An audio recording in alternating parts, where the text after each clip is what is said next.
దాని గురించి కాదుగా మరి ఇది పక్కన బరాబర్ అది పక్కన గుడ్డేశారు అనుకో. అరే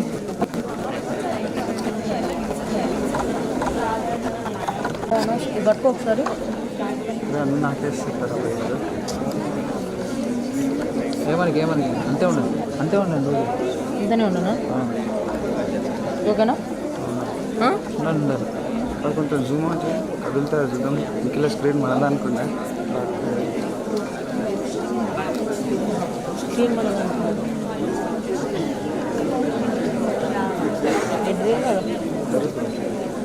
వస్తలేదా? లైటింగ్ ఓకేనా చూడు. There will be two houses.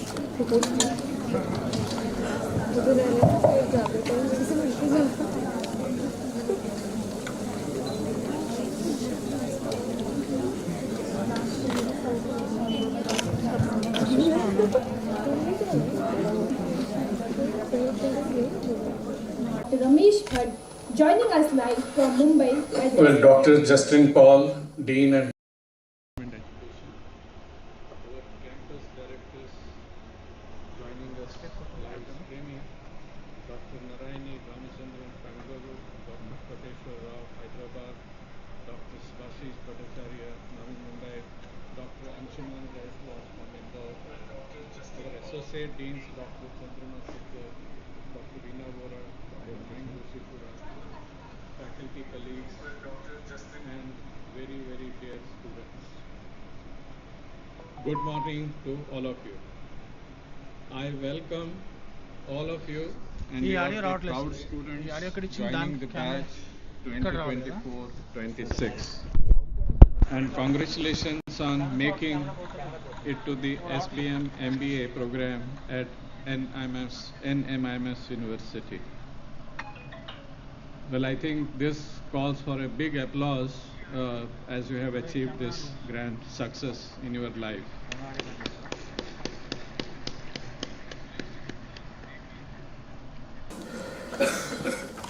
I know you have been through a very highly competitive selection process. All of us at NMIMS and at the university, and of course your parents, take pride in your achievements and making it to be part of the SBM MBA program of NMIMS University. Well, you should be proud that you are now a part of 4-decade-old legacy of the SBM, which has been at the forefront of providing management education to develop leadership skills in a forward-thinking and fast-changing business environment. We take great pride in being part of SVKM Trust.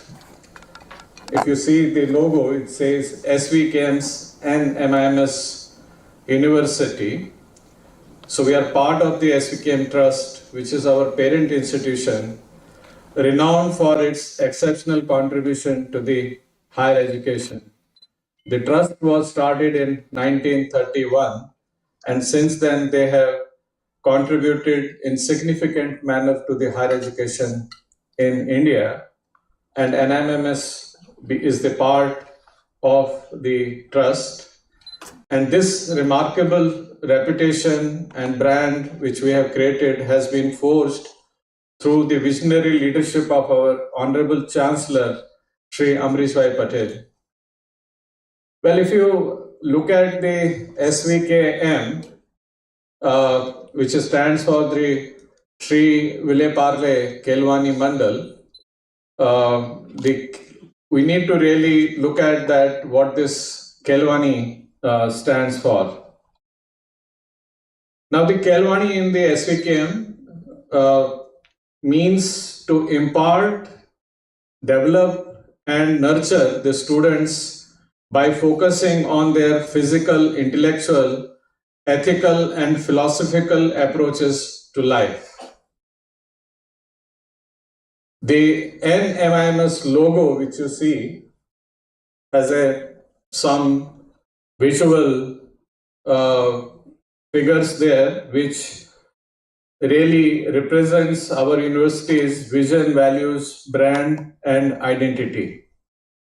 If you closely look at this logo, you see 4 elements which give some indication what are our inherent qualities and what is our vision. You see a shape of elephant in the logo, which is the largest land mammal admired for wisdom, knowledge, strength, and loyalty. Then you see some blank bands, really reflection of the kind of an passion which we do the things at an MIMS university. And then at the lower side, you see laurel wreath, which really shows the accolades and achievements with 40 years. Now, if I may say that you, in some sense, are a proud entrant to a program that aims to develop transformational leaders for an inclusive and sustainable world. And I also believe that it is the no time like the present one to sharpen your transformative skills. At the SBM, we see our roles as shaping your skills and competencies that can lead organization in an indeterminate world. The current environment is characterized by VUCA and global turbulence. The word which you will see very frequently, VUCA, which is volatile, uncertain, complex, and ambiguous. This in real sense calls for transformational leadership to prevail at all levels of the organization. I may also say that you are also a proud entrant to the SBM, which follows the principles of assurance of learning. We have an assurance of learning system about which you will come to know in a major way when you go through your orientation and when you go through the education programs.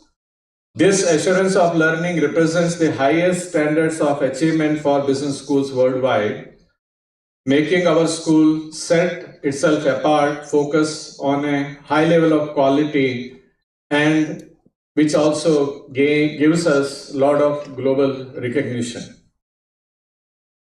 You are also part of the university and the school, which is NAAC accredited A+, and the recognition of Tier 1 university, a graded autonomy recognition and status granted to only 29 universities out of 1,040 universities in India. You are also proud entrant to the school, which has been ranked 83rd position in the Financial Times ranking in the category of Masters in Management program.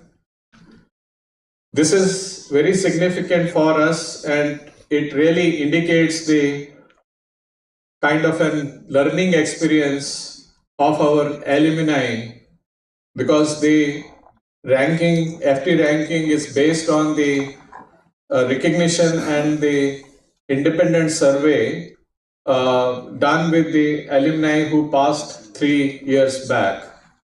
So it in real sense has given us a very good feeling of our school being recognized for great learning experience, particularly in the career progression of our students. We rank 21st in the world, and overall satisfaction of the alumni who passed out 3 years back is 8.83 on a scale of 10. So I think the amount of accolades and the recognitions, whether it is through the ranking process or through the accreditation process we have received, tells us a remarkable story of our achievements and our importance of the learning ecosystem at the NMMS University. You will be also part of the school that has a very innovative and successful civic engagement. We call it a We Care program, which also received international recognition from the AACSCB, which is the Innovations That Inspire Award in 2023. Well, joining the school, I may tell you some ways and the strategies I think you need to really put in practice so that you emerge as one of the remarkable leaders out of this program in 2 years' time. Well, first, I think we focus on developing the skills and proficiencies which will give you kind of an edge and developing innovative ideas to solve the problems. So it is really kind of an problem solving, developing your problem solving skills. Of course, in these times, you cannot develop these skills unless you are also armed with a lot of technology orientation, particularly in this age of Gen AI and the way the technology is shaping the industries. But at the same time, I think technology is one very important aspect of our growth and development, but it is also developing the competencies and abilities which help you to understand the importance of being adaptable, agile, and who has the ability to influence and motivate through logical reasoning and perhaps the storytelling.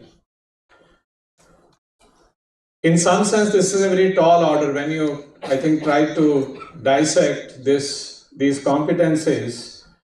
It is not an easy and maybe easy to go kind of an agenda for our learning. It is certainly an ambitious one, and it will pose you a lot of challenges in the process when you are developing these competencies and these skills. And this will require patient tracking of what you do on day-to-day basis. It will require a constant monitoring of your learnings, which is going to happen over a period of time. Certainly, we are going to be there to help you with the knowledge which you can acquire through the classroom discussions, through the discussions with the peers, and from the various sources. But how do you convert the knowledge in skills? I think it will depend on your positive attitudes. See, what do we do with the knowledge when we try to convert that knowledge into the skills? It requires a great deal of very positive skills, positive attitudes, and also I must mention the habits that nurture those competencies. I think skills and the competencies do not come easily unless you have a positive attitude to nurture the knowledge and convert that into the skill, and also at the same time work on your habits so that it becomes lifelong kind of an learning experience. And in this process, there will be no shortcuts, I can tell you at the outset. And therefore, you have an immense responsibility to make sure that you prepare yourselves to handle many of the complex problems which will be posed to you in your classroom situation, where you will be experienced with a lot of complex formulations and complex business situations.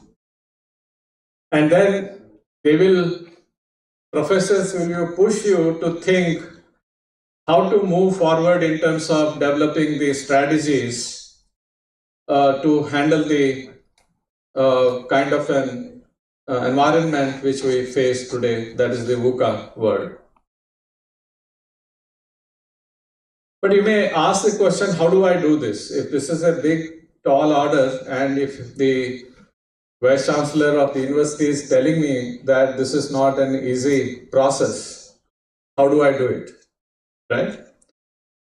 Now, of course, this is an important question, and how question is always tricky, as it deals with the what is your strategy, how you are going to move forward. Well, I am sure that when you start your orientation and you start your classes, you will get a lot of help in terms of articulating this how question. And there may be a lot of suggestions coming to you today, tomorrow, and over next 10 days on this how question. But I must tell you that if you do not customize that how question at your end, it is going to be the complete waste, because it will be just listening to some sermon, and the moment you go out of the room, you forget everything, what was told to you. And that is, I think, the kind of an experience many students have when they do this. Therefore, it is an important responsibility for you to customize to your style of learning, to your style of understanding, to your style of how do you do the things. So this how question is something very critical, and therefore I can help you to articulate this and give you some suggestions how do you customize it. But my first, I think, simple question would be to all of you, which I think you would have pondered when you took the decision to join the MBA program. What is my mission in doing MBA? Or if you have not through, perhaps you can now reflect on what should be my mission of doing an MBA. I think unless you have the great clarity of that mission, and I think last year when I was talking to the incoming students, and I had paused very briefly and asked them that, what do you think is the mission of joining the MBA?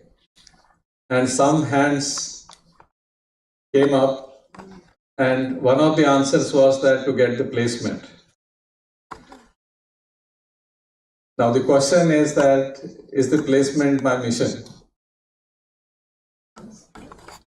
If you deeply ponder on this and start looking at that carefully, I think it will give you a little bit of approach and answers to this question that what do we do when, because I think what you need to do, what you will do during the next 2 years depends on what is the mission you have developed for yourself. And it is only that mission which will keep you focused.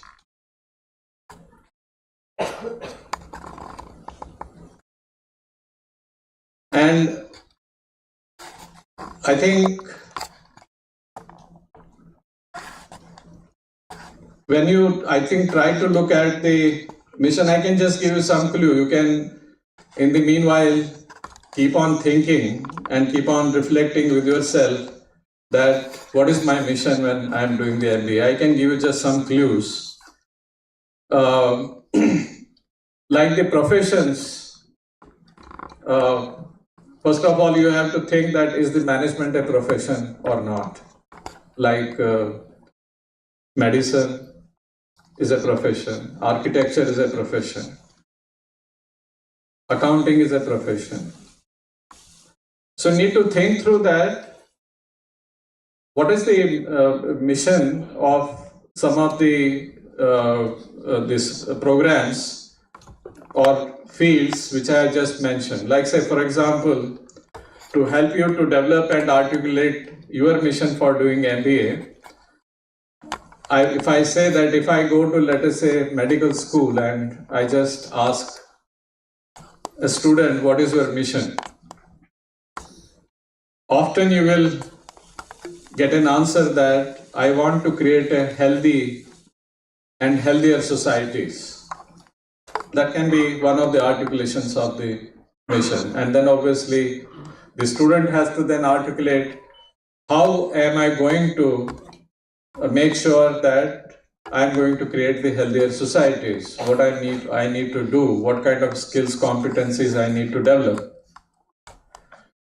Now, same way, if you go to the law school and you ask them what is your mission, they will say maybe deliver justice, strengthen justice in the country, protect the rights, and create the just societies. This could be the mission of the professional who has joined, let us say, 5-year law program. And if you go to School of Architecture, let us say, and you ask the student that, okay, what is your mission? Now, this student may tell you that my mission is to make sure that whatever buildings are created, they are safe and they are quality built environment. Create the quality built environment. And if you go to the accounting school, you ask what is your mission? He may say that my mission is to make sure that assets of all the organizations, assets of all the companies are safeguarded. Something like stewardship role. But when you go to the business school student and you ask what is your mission, what do you tell?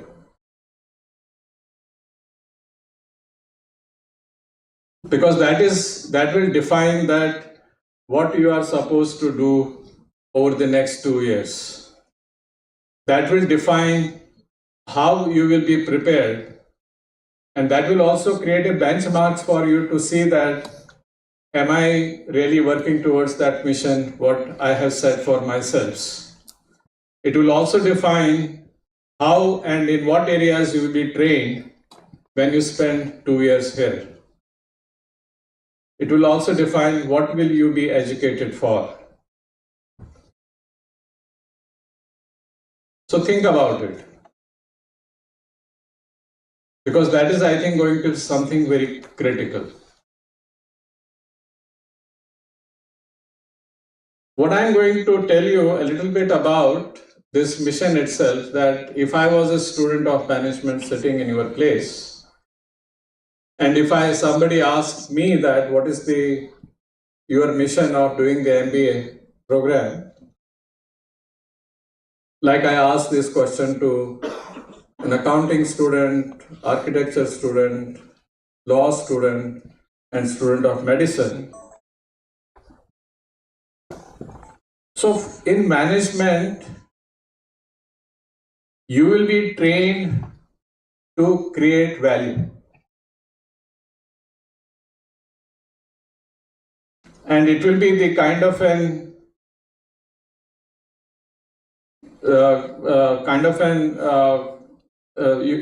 your programs and your training and your nurturing will be helping you to develop that positive power of value creation.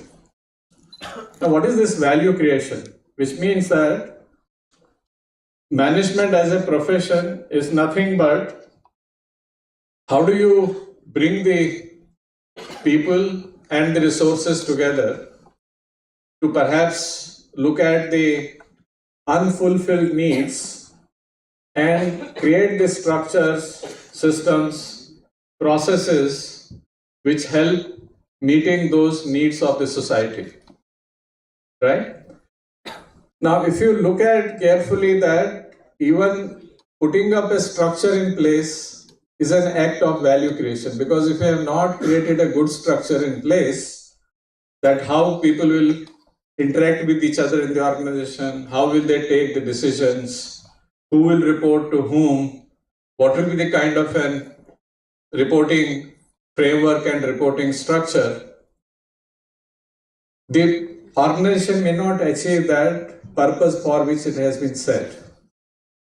So as a management professional, you come into picture to help the organizations to create that structure. Similarly, there are a whole lot of processes. So you come and try to fix up those processes in such a way that it creates the value. So that is going to be the role of the managers when they enter into the industry.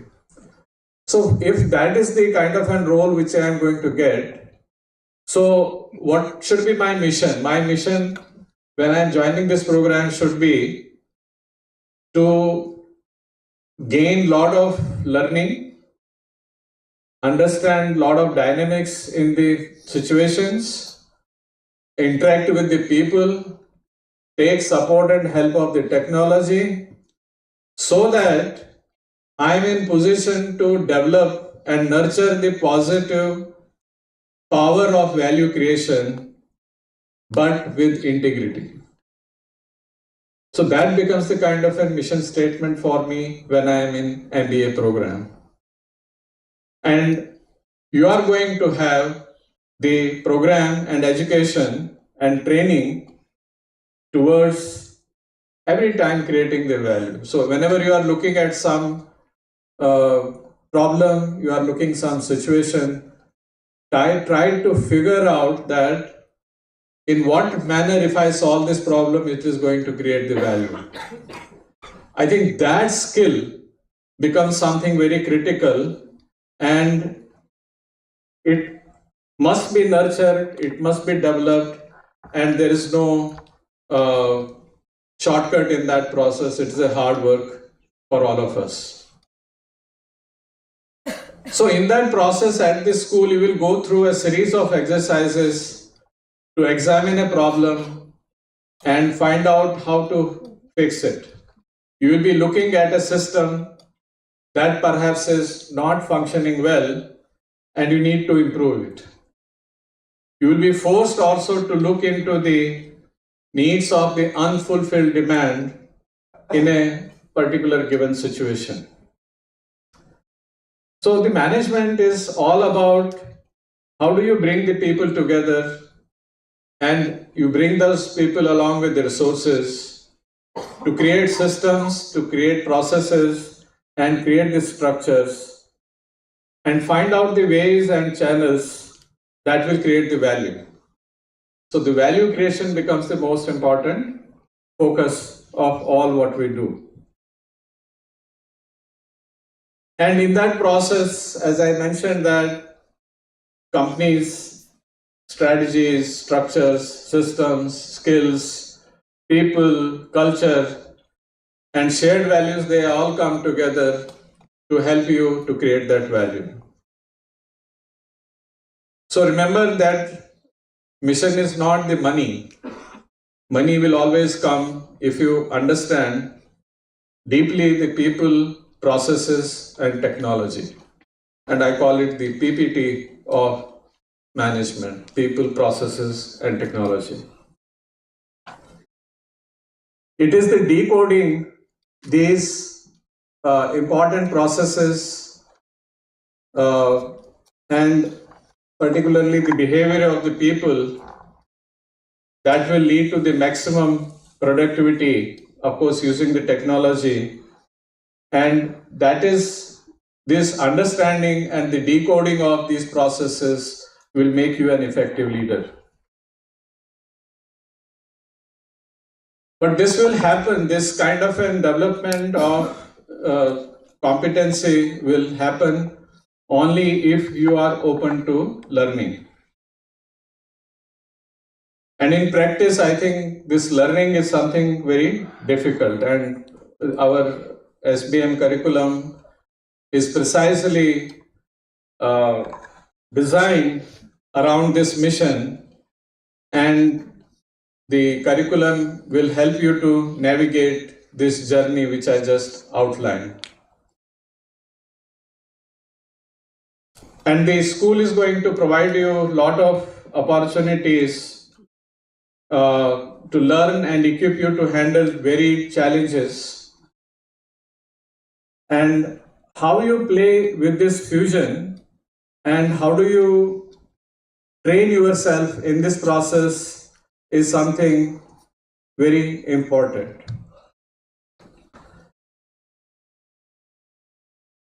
So as I mentioned that in this process, you have on the one side the knowledge which you are going to acquire over a period of time of next 2 years. I think lot of knowledge will come to your way, lot of frameworks, and many of you may already be familiar with some of those important frameworks, right? Like the BCG framework or competition analysis framework and so on and so forth. So that is the knowledge part of it. But over the last several years I have been in education, I always find many times the students, even after doing the 2-year program, they face a lot of difficulty applying that framework in the real life practice or articulate a particular real life situation within a particular framework which you have perhaps studied. Now that is where I think this attitude will play a very important role, and it is only what you do with the knowledge, what you do with these frameworks which are available to you, and how do you convert that knowledge into the skills will depend on your attitude. So what you do with that knowledge depends on you and only you. So therefore, we also at SBM, you will hear this term very frequently, KASH, cash. It is not CASH, cash. It is KASH. Knowledge, attitudes, skills, and habits, right?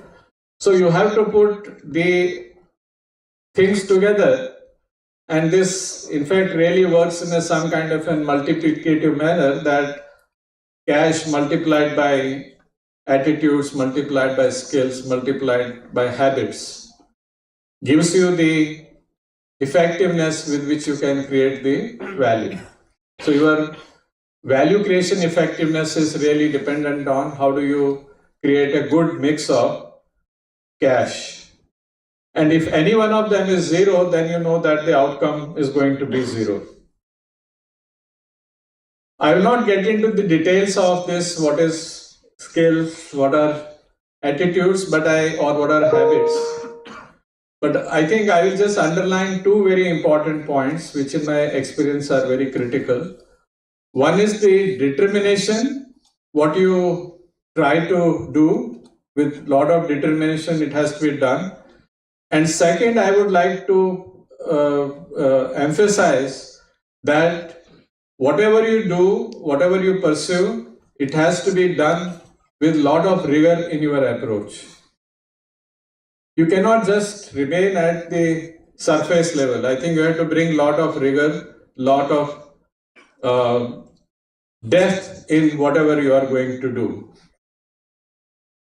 And how the school is going to do it, there will be a experiential learning sessions. We have a most popular method of experiential learning, which is the case method, and you will be trained on that.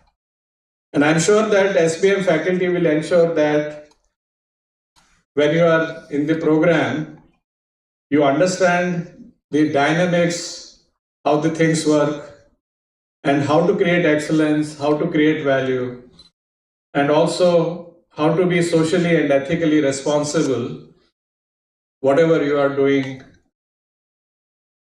and whatever you plan to do. Our curriculum is designed to provide an excellent learning opportunity through a very good feedback system, and it will also provide you with a lot of hands-on experience. And as I mentioned, that it is completely based on assurance of learning process. I think the school will help you to create a lot of opportunities and lot of opportunities of interaction with the industry. But I think what you do with that depends on you, that how you are going to really integrate that learning in your curriculum and your processes of learning.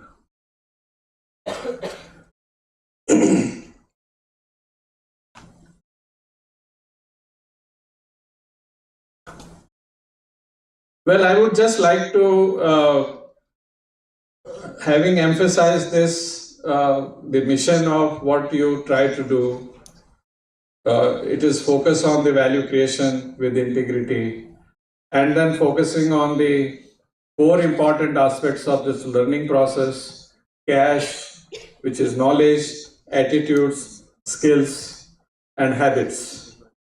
And 2 important underlying factors of the high level of determination and habit of pursuing with lot of rigor and with lot of depthness.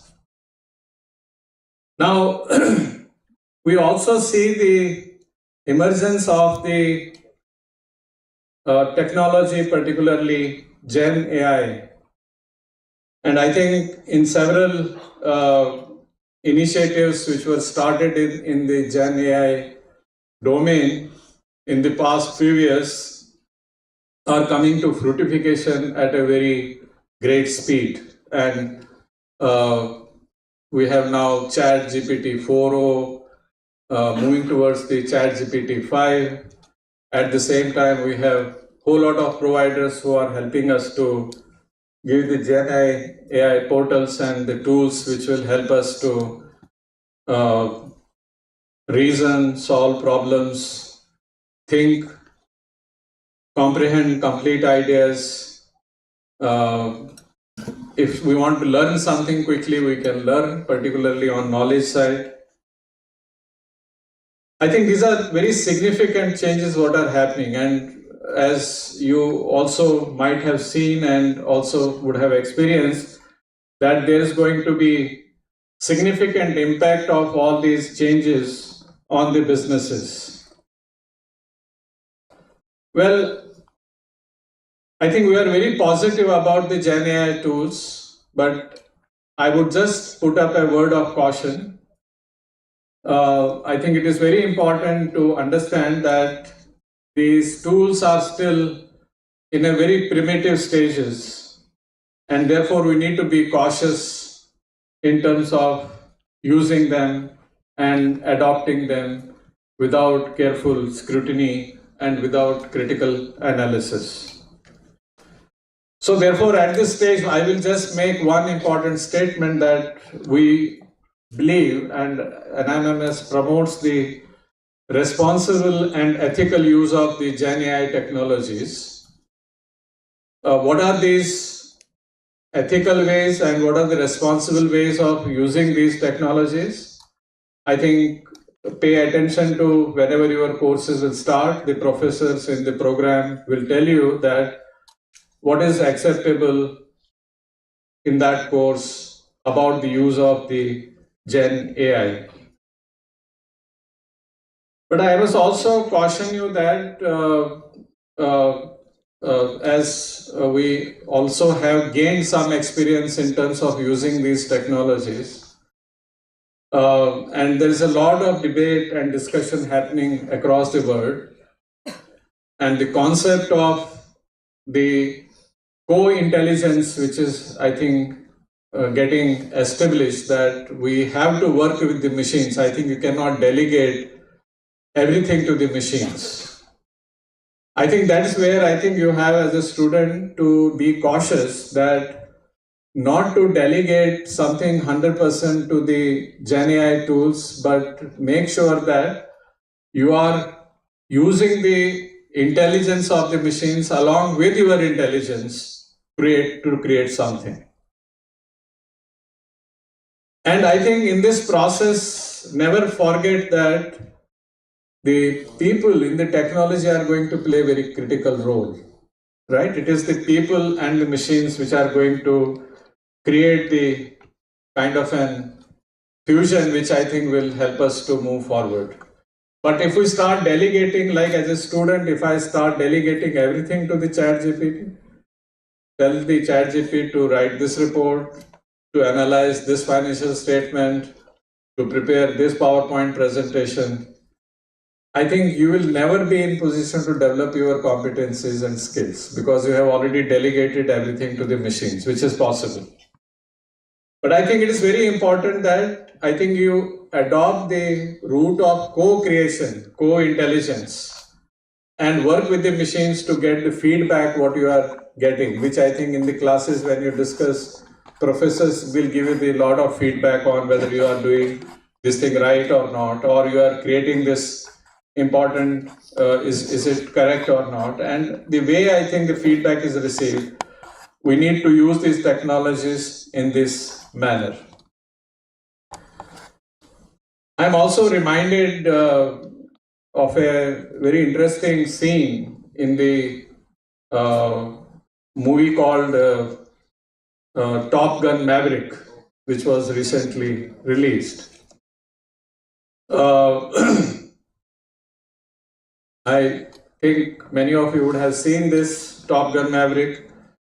Towards the end of the movie, when this Tom Cruise gets stuck behind the enemy lines and all he has on hand is to escape in this old F-14 Tomcat, which was made in 80s, and he was fighting against the 5th generation enemy aircrafts.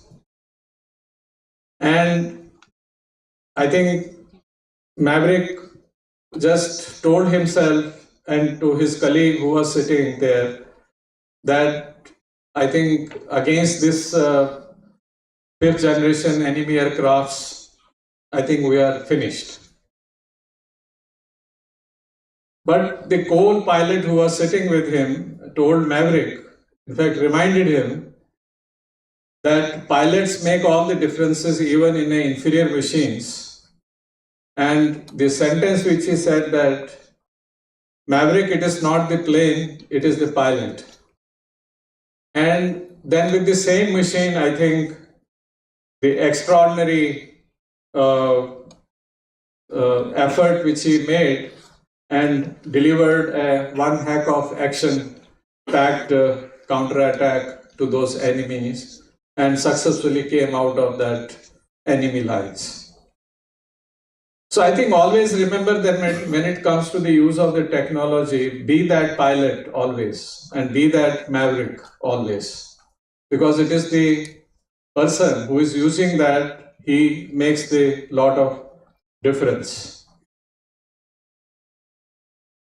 So having told you about your mission, your approach of maximizing the cash and use of the technology, responsible and ethical use of the technology, many times you will ask the question that, are there any shortcuts?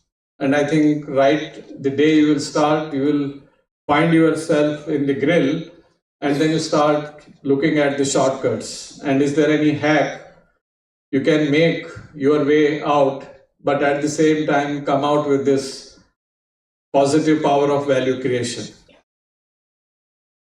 Let me tell you that there will be no shortcuts available. And in the shortcuts, I think two things are very critical for us, which are something non-negotiable, which many times I think you will adopt those shortcuts. So I'm just mentioning it in my address primarily to reflect on that. Tomorrow you should not end up in some kind of a challenge or some kind of a situation where you lose your membership in the program. So first is that ensure that you maintain 100% attendance in the classes. I always, when the students have not met this condition and they come to me, one question I asked them that when you abstained from the classes, did you inform the program manager and the program? And I think invariably I get the answer that they have not informed. So I think this habit is something very important, that which I think you know that if when you join a corporate, you cannot afford to remain absent without informing your immediate bosses. So make sure that whenever you are taking leave, you inform the school. You should not be without the information. And we maintain that it should be 100% attendance in the classes. We have some leeway for like your academic activities or placement activities or student activities. We give you some concession there. But even in those situations, after accounting for that, the attendance must not go below 80%. Second non-negotiable thing, which again is a kind of a shortcut which many students use, using unfair means in your exams and assignments. SBM has always assured that NIMS University remains zero unfair means university. This is something very critical to our brand. It is very critical to our reputation, which we have earned for long number of years. Anytime you are found using the unfair means, either in your assignments, using ChatGPT without the permission of the professors, or even in exams using some unfair means, it will be dealt very seriously. And regarding the Gen AI tools, please seek your advice from each professor of your course, whether he is allowing you to use the Gen AI tools to complete your assignments and complete your projects. I will say that we have no tolerate you will become the best value creator in times to come and turn out to be the best leader by doing the good work. And sometimes the students always ask me that what is some steps they can follow to excel in their mission. So there are 3-4 things I would like to tell you, that whenever you come to the class, come always prepared for that class. Like, make it a habit that when you go to the company's board meeting, you will not go unprepared in that meeting. Treat every class is like your board meeting. Go with preparedness. And from my experience of 40 years in education, I must tell you that if you go prepared with the class, at least having spent, let's say, 30 minutes on reflecting what is going to happen in that session, what is going to be discussed, what are going to be the concepts which are going to be covered, the learning improves by 30 to 40%. This is a study which has been done by many people around the globe. So preparation for the class is something very critical to improve your learning and to work on your mission. See guys, I am telling you that these 2 years are a kind of a lifetime opportunity you have got. And in India, there are, I think, 45 million children who want this kind of an education. They are not able to get it. You are the very few privileged who have been selected in this kind of a program, and make best use of this opportunity at this point in time.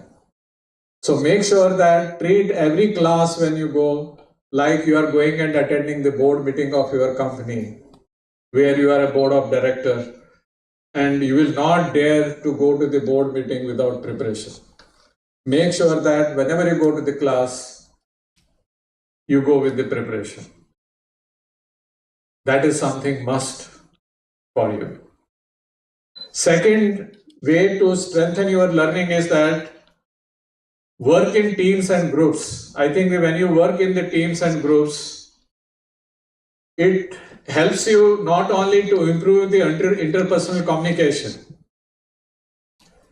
And I tell you that NMMS SPM students are rated best on interpersonal communication in the industry today.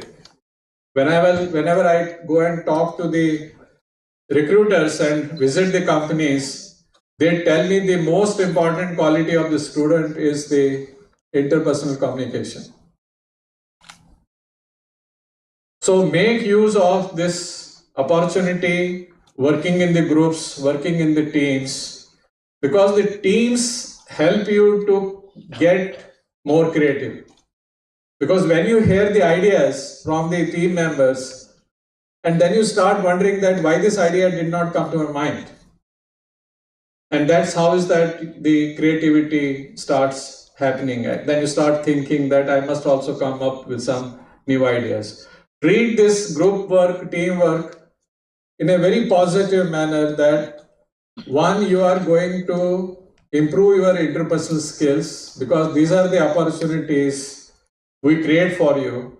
And second, when you interact in the team, start observing that why the other people are able to bring a lot of interesting ideas on table, which will help them to be more creative.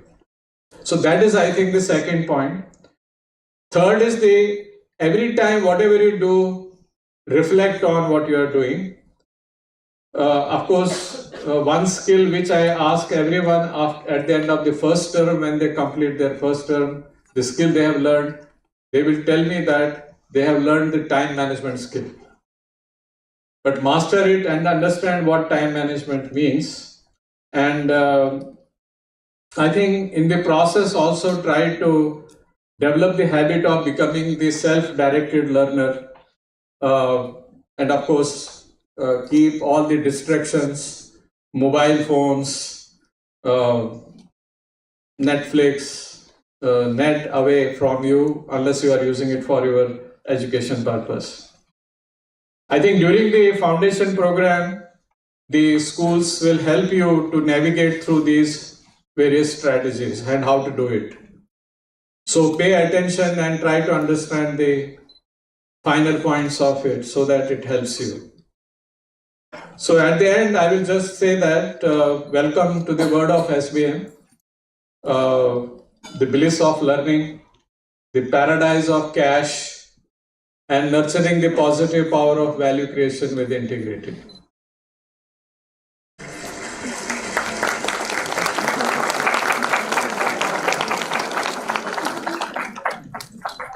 When I meet some of my students, I have been in teaching for 40 years now, started my teaching in 1979.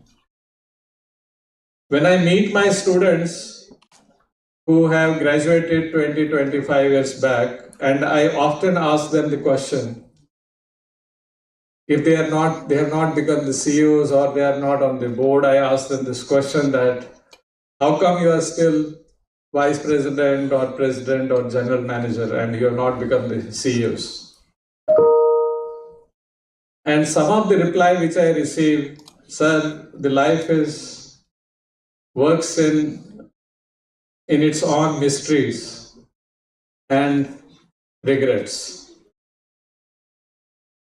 Make sure that when you complete this program after 2 years and when you enter the corporate world, you are not surrounded by any mysteries or regrets.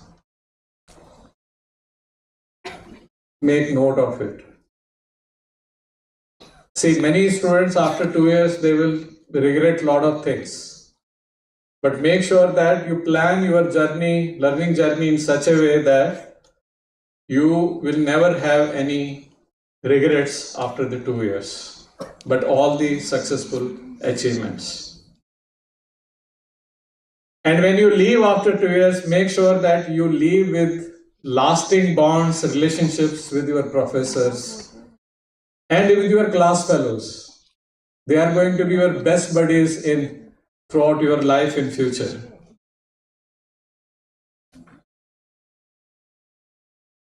Play hard when you play, prepare hard when you prepare, learn hard when you learn, listen hard when you are in the class, and pave the habit of working hard when you will be at work after 2 years, and with lot of rigor. This is the time to invest in your career, and you have the lifetime opportunity. Make most of your time. There is no vacation for the next 2 years. Set boundaries, but ensure what you do with those boundaries matters most for your careers. Happy learning and maximizing the cash. Happy following the mission of positive, nurturing the positive power of value creation with integrity mission. Thank you very much, and all the best wishes to you.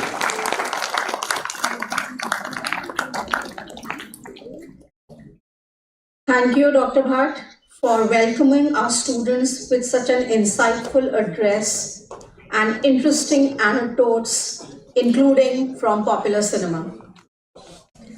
Okay, now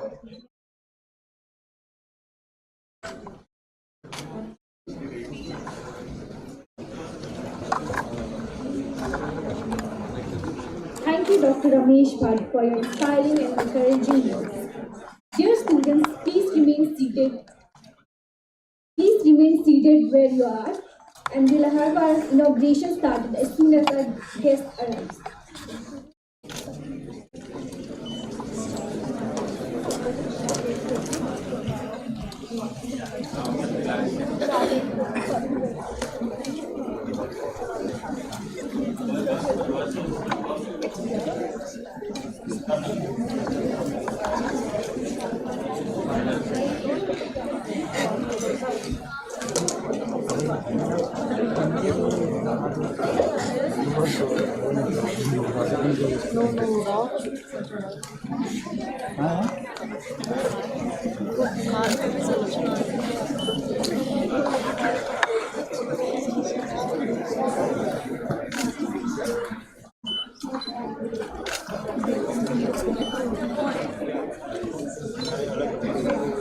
Kini ko no?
Nani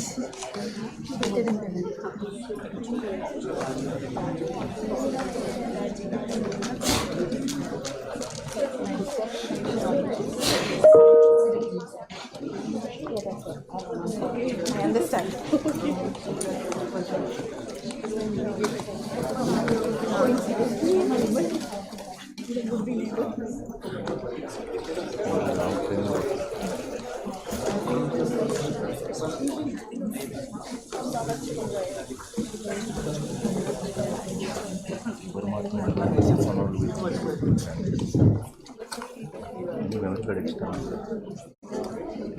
చిక్కుకోవాలి 64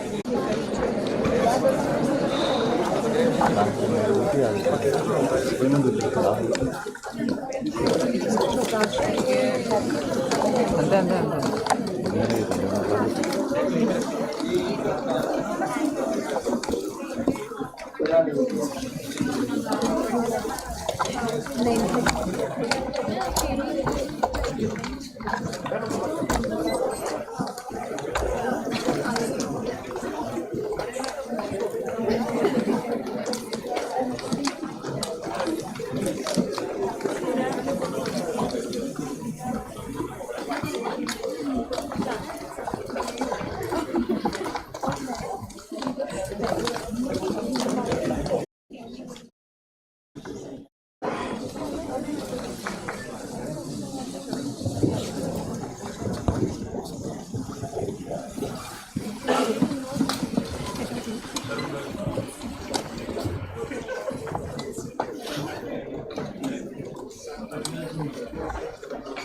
Good morning all, esteemed guests, respected faculty members, and my dear students. Welcome to the inauguration ceremony of new batch of MBA 2024-26 at Adamiris, Hyderabad. A momentous occasion as we come together to mark the beginning of a new academic journey for our students. I am Ritika and with me is Maniswini. We will be our moderators for the day. I would now like to invite our esteemed campus director, Dr. Koteshwar Rao Anne, our distinguished chief guest, Mr. Aravind Onuganti, and our esteemed guest of honor, Mr. Salman Qureshi, and our deputy registrar, Mr. Mahesh Kumar, and program chair, Dr. Sunita Sitla, to the dais.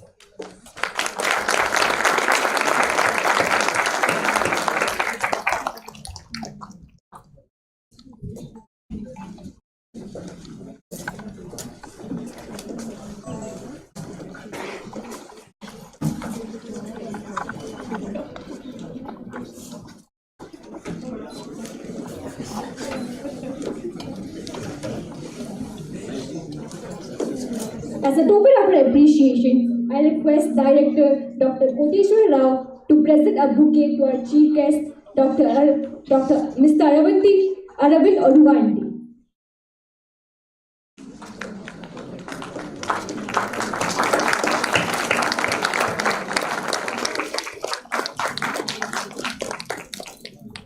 And now a bouquet to Mr. Salman Qureshi, our guest of honor.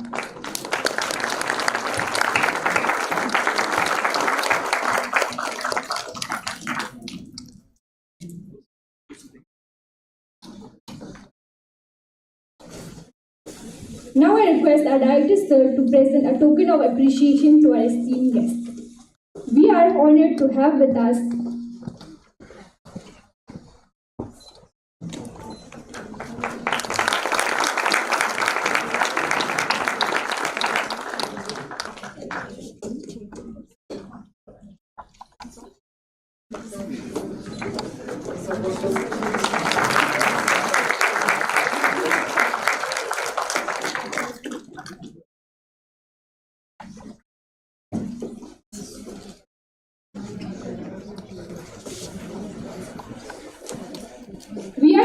to have you all with us today. Our Vice Chancellor Dr. Ramesh Bhatt, live from Mumbai, the dignitaries along with our faculty members. Most importantly, we have a talented new batch of students here with us. Let's commence our ceremony with a traditional lamp lighting ceremony. To symbolize the dispelling of darkness and the ushering in of light through knowledge, I would like to invite esteemed guests to come forward and participate in the auspicious ceremony.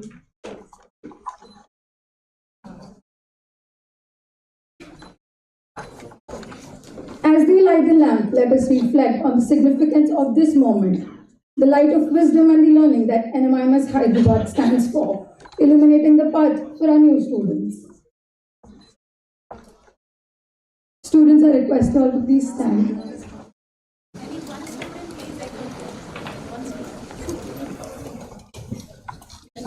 Girl student, come here.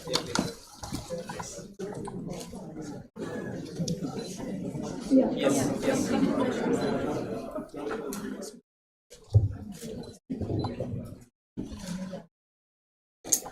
या कुन्देन्दु तुषारहार धवला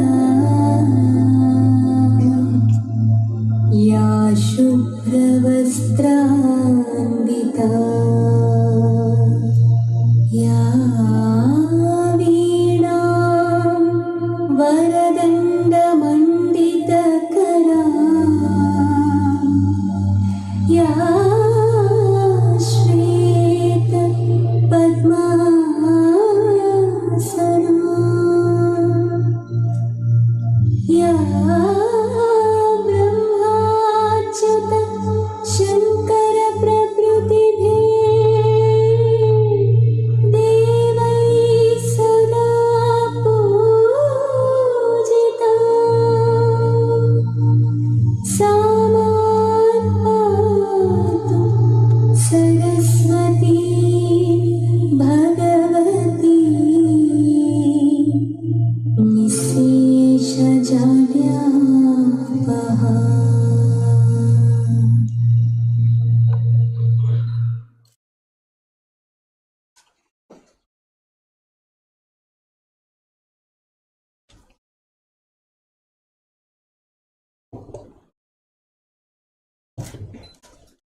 Thank you, dignitaries.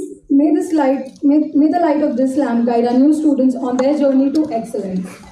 Now, to instill a sense of pride and belonging in our new batch, let us rise with the NMIMS anthem. This anthem embodies our values, aspirations, and the unity of NMIMS family.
Thank you. Please be seated.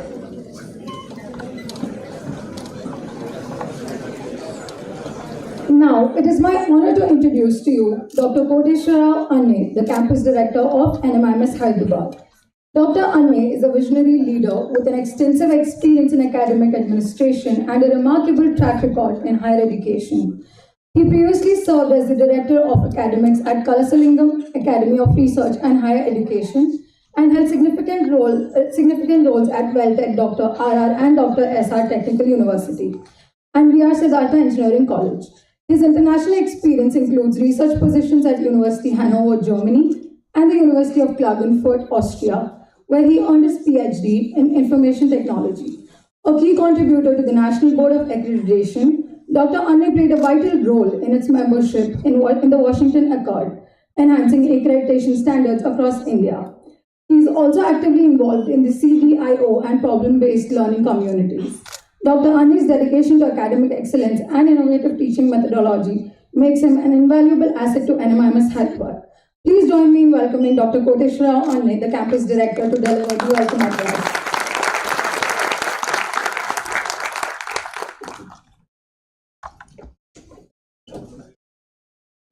Thank you very much.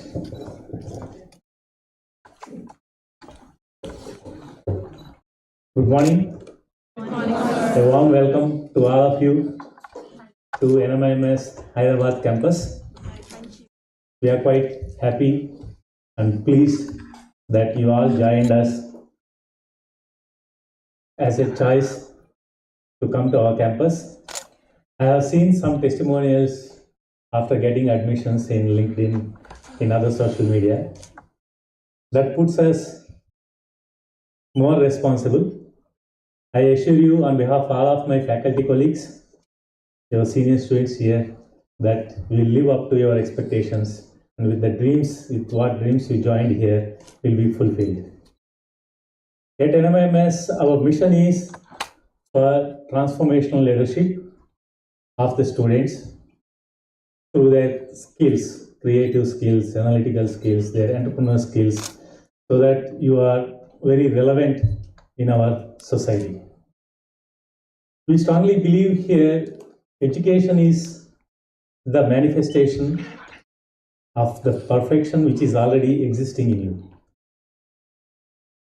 That's what Swami Vivekananda told. Education is the manifestation of perfection which is already in you. Then we were discussing with some guests of honors when they came here. What makes this program so special? What makes this 2 years journey very remarkable to make you as a transformed leader? This campus is started way back in 2010. It has a very humble beginnings in a campus in the city, a small, very, very small campus in the city. The campus is located in a location called Tarnagar.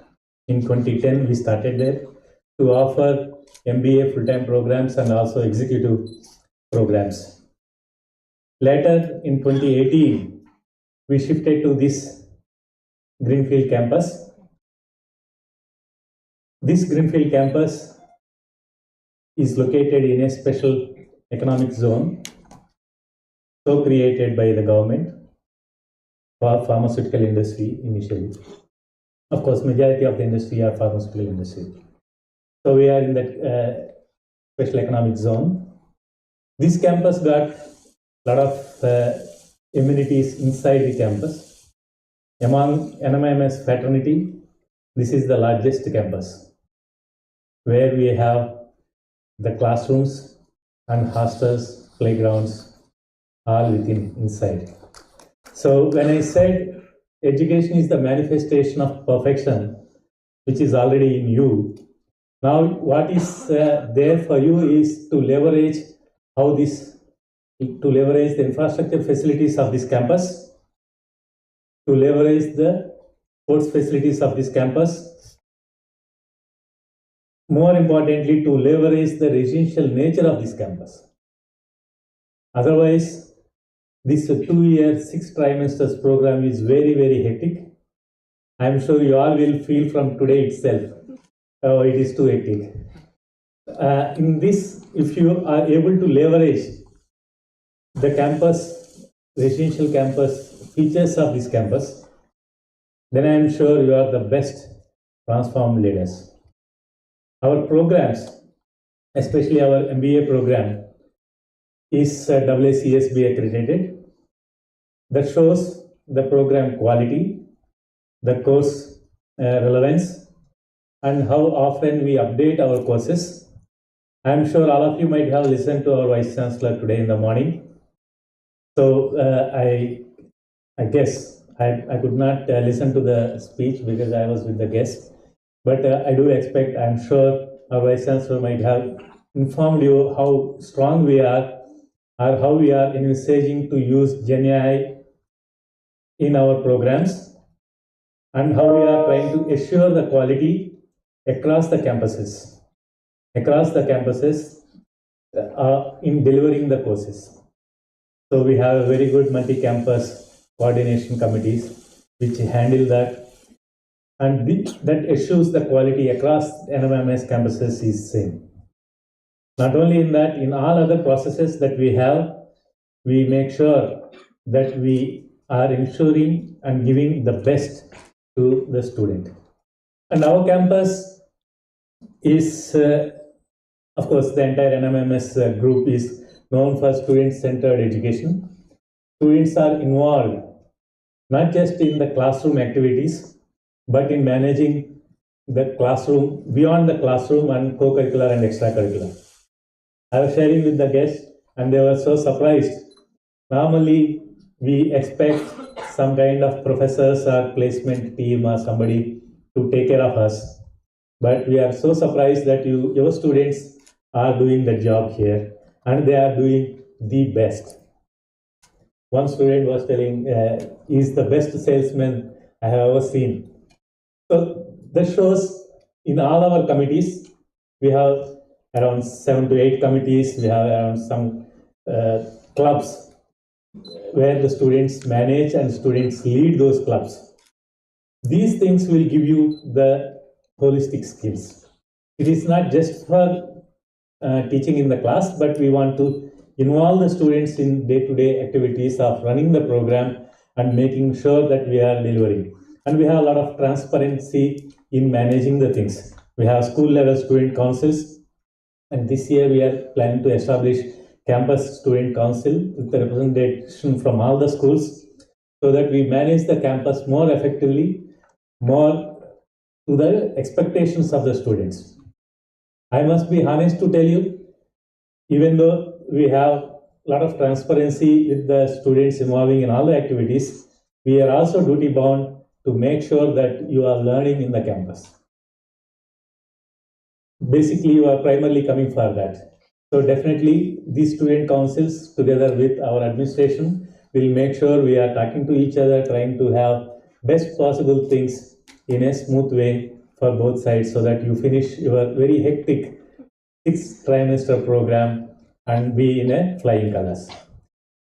At this juncture, I would like to tell you one. With this one MBA program which we are thinking, which we are implementing across all the campuses of NMMS, we have few very unique features. Like the one which is liked by most of the students is We Care. I heard even a student representative was telling in the morning in the executive dining area that We Care is the one we are telling you associate yourself with the society. You associate yourself with the society to learn what type of things you can do the thing to the society, what issues are there in the society, so that you can empathize yourself with the society and do it. And from this year onwards, we are trying to focus more on sustainability as a whole. We are in the process of developing sustainability club, and also I am sure all of you will take oath on sustainability to make sure we are living. Of course, we will be living, but we must also ensure our future also lives in this world very happily. So I'm sure all of you will do it and play an active role in the campus. I also stay in the campus. Your program chair stays in the campus. So we all will have very nice time throughout your stay for the next 2 years. Thank you all. Once again, I request all of you to motivate yourself and try to be part of this NMS fraternity and take it to the next level. Thanks a lot. Thank you.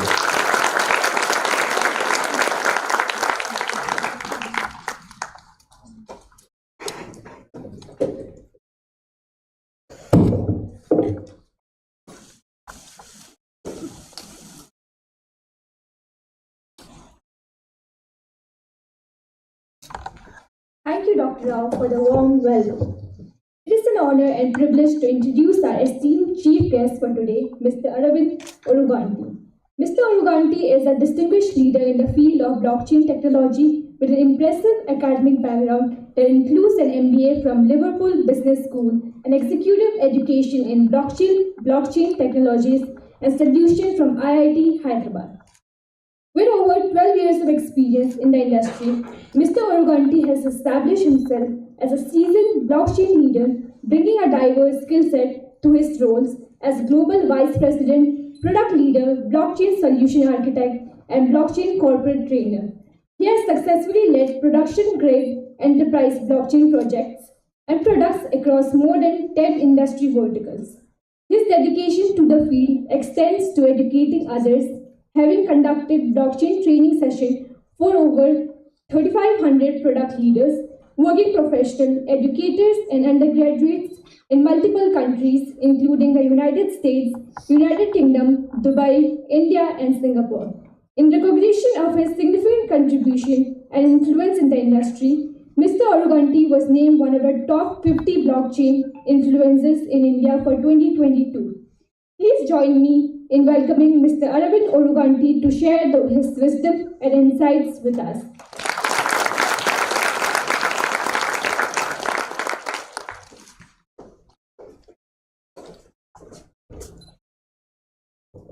So, very good morning. Good morning, Director Sir and Sunita Ma'am. Thanks for the invite.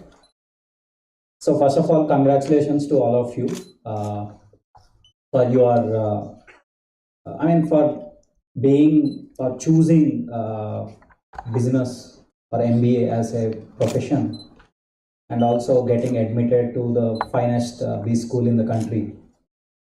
And first of all, when Sunita ma'am invited me for the orientation program, I was just pondering, orientation towards what? Right? And that is very important. So then I was thinking, okay, when I go share my journey or story in brief, am I pushing you to orient towards my success story? No. Or am I orienting you to the MBA program which you are going to do at NMIMS? Your faculty are best to do that. But what am I trying to orient you all to? Then I realized, okay, I was pondering how my orientation program happened 16 years, 17 years back. And I never got oriented to anything at that time. And that is good, because life is not a vector to have a direction, it's a scalar. So you all remember your physics? Yes. So life is multidimensional, and it's okay to be a scalar. So this is the first point of orientation I want to tell you, that life is multidimensional, multifaceted, and it's okay not to have direction. As long as your intent of finding direction is there, you're good. So this is first point I want you all to orient to. Second, while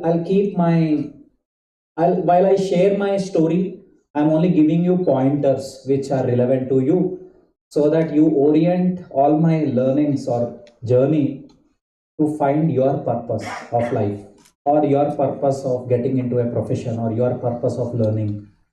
Because at the end of the day, if you orient to yourself well, then whatever you do, you will be able to create value. Agree? Yes? So let me tell you just 4 P's which always drives my life.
I didn't take job interviews at my campus so that I just want to make sure I'm orienting towards my entrepreneurship like seriously.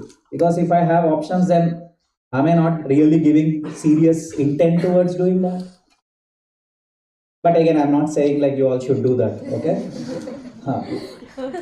Attend job, it's okay, that's fine, okay? So then eventually what happened is the market or the demand or the support system for hardware startups, which is more sophisticated, is not there yet.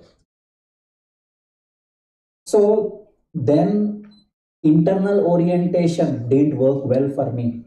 I need to also align to what market is looking at and what market can support. You're getting the point? So that is when I realized, oh, it's not about me all the time, right? So my scope of work or my scope of life, professional life, do not just get influenced, or outcomes are not just dependent on what I do, but also what I'm doing for, right? So then slowly I just went on evolving or moving further and felt, okay, I have bootstrapped it, it is good, but somehow it can't fly. So I realized, because I don't want to bluff myself. So another important lesson I learned from that point is, you can't just keep telling false narratives to yourself that, yes, it will go, it will fly. Because unless until you are truthful to yourself, then again, it will not help you in long term. So then I felt, okay, let me get into industry. And 2017-18 is when actually I got into corporate world. Till that, it's all startup experience. And I got into another startup, a little matured startup as a product leader, and I got upskilled. Another important point I want to highlight again for you all, today things are changing so fast, right? When things are changing very fast, whatever you learn will become obsolete or irrelevant at some point of time. So another level of orientation which you need to also do is, okay, what is that change which is happening continuously in industry, and how do you upskill yourself so that you are making yourself valuable in the ecosystem. So that's when I realized blockchain is the technology which came in 2018 with Bitcoin as its use case. And I'm sure the moment you hear blockchain, you're thinking about crypto, speculation, Bitcoin, right? But actually that's only one use case. Like what is email to internet, Bitcoin or crypto is to blockchain. But with blockchain you can do much bigger, much broader use cases. So I saw some interest in that technology, and then I went on to get into blockchain space with upskilling. So upskilling helped me at that point of time. And don't worry, I'll connect all the dots at the end of the session or at the end of the talk. So post that, I got into the startup. I worked on multiple products, and then I moved on to enterprise by name IDS, which I work with now. It's a 1996 based company. So from 1996, we have been working with governments, corporates, and I started the blockchain practice of the company. And my entrepreneurial spirit, right, came back. Why? Again, I got a playground to start something from scratch in an enterprise environment, right? And then I took the ownership, because belongingness is another important thing. Not only with you, belongingness with the organization you work with, belongingness to the product you work with, belongingness to the customer segment you serve, that is always important. And that is when you can empathize. Because Director Sir was talking about empathizing, right? So what is empathizing? Putting yourself in the shoes of the others and then trying to figure out what they need. So then I kickstarted very big initiatives like Bharat Blockchain Network. Indeed, it was a nationwide blockchain network what we kickstarted to put India on the forefront of blockchain. And last 8 months, we did interesting tech-focused yatra called Bharat Blockchain Yatra. Not Bharat Blockchain, sorry, Bharat Jodo Yatra. No link with that. Okay. So it is Bharat Blockchain Yatra, a tech-focused yatra where we brought all the blockchain leaders across the country, and we did around series of 21 events across 18 states. I traveled across 18 states and I understood how this technology is being adopted and how the leaders are trying to solve the problems of society. And now we are creating a DApp marketplace from the lessons we learned from that. And of course, during the intro, I was introduced as one of the top 40 or 50 blockchain leaders in the country, and I'm youngest to be recognized for that. Again, because I was thinking as an individual, then the boundaries of the company, and then the country. Because the scope was at IDS, I was leading the India as a whole market. Okay, so that is how people grow. From an individual like you, who are all undergrads, grads, then eventually your scope of work or impact or influence will grow to your organization level, then to the country, and then globally. So the point I want to highlight is that is how basically you need to measure your growth. Like how aligned, how oriented you are in whatever you do towards you as an individual, then your organization, then your industry, and then your economy, the country in which you work, and then globally as a whole. So this is how your purpose evolves over a period of time. And today, 1996 is the company when it is established, but now I am the stakeholder in the company and became the global vice president and director. So the point I want to highlight is my journey evolved from an entrepreneur to intrapreneur. You're getting the point? So I had some plans. If I was like a vector, I should become entrepreneur. Sorry, so what? For what? At the end of the day, to create value, correct? Then whether you are working in a corporate company or whatever it is, at the end of the day, you are trying to create value from your efforts. So the point I want to tell you is, always I gave 100% of what I could do irrespective of outcomes. And I think this is not a lesson which Aravind realizes suddenly. It is age-old lesson, which was also given by Lord Krishna. Irrespective of outcomes, you give your 100%. And that is what makes me today. And of course, I have a broader vision, and we are working with Ministry of Education, MIT, Department of Telecom. And recently I was invited as an industry panelist for TRI. So TRI is working on how blockchain can disrupt telecom sector and metaverse and healthcare. So they have some focus areas. So the point I want to highlight is the first P. Now let me connect all the dots. The first P is purpose. And this purpose is a spectrum. Your individual purpose, that is your goal. Your organizational purpose, that is the vision and mission of your organization. Then your country as a whole also has certain visions and missions. Now, how aligned you are to all this will decide your growth trajectory. So that is how you need to always constantly try to identify what is my purpose as an individual, as a professional in the company, and as a citizen of the country. If these three are aligned, then the growth will automatically happen. It's not a rocket science. And second P, passion.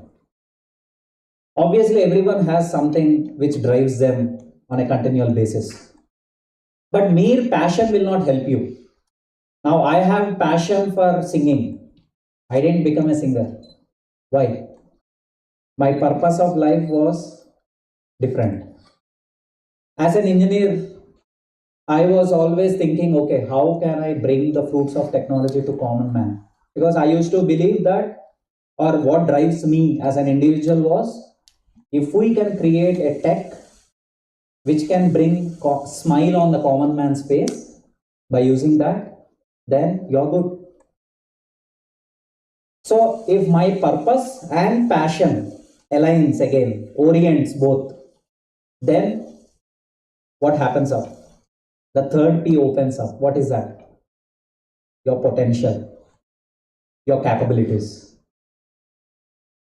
Because obviously everyone has abilities. And today with Gen AI, what is happening? The nature of job, the nature of learning, the nature of work is changing. Today you can get your assignments done with one click, or just put your question in the chat GPT and it generates amazing content. And now at every business function is becoming tech oriented, correct? You take fintech, marketing is becoming tech, sales tech, gov tech, right? And you take reg tech, regulation is also becoming tech. So that means tech and business are becoming deeper and deeper. They are converging deeper and deeper. Now, for you as a business professional, in whatever business function you take up, your potential will scale when you can get enabled by the tech. So, say the chat GPT content is not what will help you grow, but the context of question you put to chat GPT will generate relevant response which will help you to get your job done efficiently. Recently, I was invited for a talk, a presentation, and I did that presentation in 15 minutes using ChatGPT. There is a recent version, right? 4.0 and all. 15 minutes, which typically would have taken 2 hours, right? 15 minutes is the talk. And do you know why I took that 15 minutes? Just put that content in the slides and to manage the flow of it. That's it. But just imagine if you do not know the context of the flow of the presentation, then of course that 15 minutes also you will not be able to do that. So that means today as an individual, we are so much empowered with technology that our individual capabilities can be amplified with tech. If you do not have capabilities, what will AI or blockchain or cloud or extended reality, IoT, what will they do? They can't do anything. So they are all only enablers or tools to it, right? So the third important point is potential. Today you are not just an individual. If you can position yourself well, you can become a social media influencer in whatever niche you take up, and you can amplify yourself, reachable to millions of people. Today you can use the same technology like AI, agents, and you can run a business with small number of people, but you can serve like multiple clients. So all I want to tell you is today you have amazing opportunities in terms of scaling your potential, not only to your individual capabilities, but you can amplify them with tech. And that is very important. And fourth, the last important P is performance. Right? So you have your purpose aligned with passion, which unlocks your potential with tech enablement, and then your performance is what you need to take care. How consistently you are continuously working on your purpose or passion or potential. So in whatever job role you take up, at the end of the day, these are the 4 things you need to focus. Clear? 4 P's. Simple to remember. Purpose is all about why. Passion is all about what, right? Potential and performance is how do I do that? And why, what, how. If you are able to align them, you're good. And one last thing I want to also highlight before leaving is